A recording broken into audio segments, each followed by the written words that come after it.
Hey everyone, in this video, I'll show you how to create a folder in Ubuntu terminal using the mkdir command.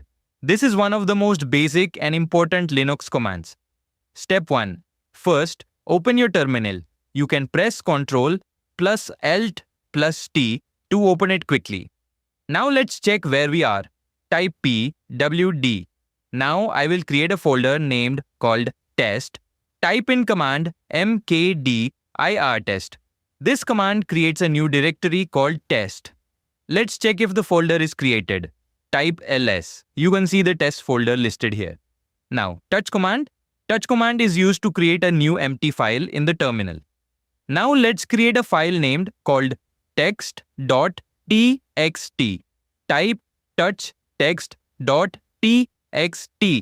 This command creates an empty file. Let's check if the file is created. Type ls. You should see text.txt in the list. Now, cp command is used to copy files and folders from one location to another. Let's copy text.txt to the downloads folder. Type c ptext.txt /downloads/. This command copies the file to downloads. Check your downloads folder. Type ls /downloads/.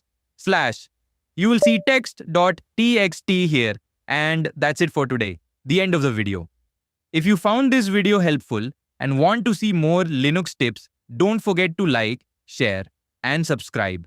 Also, hit the bell icon so you won't miss any of my upcoming terminal tutorials.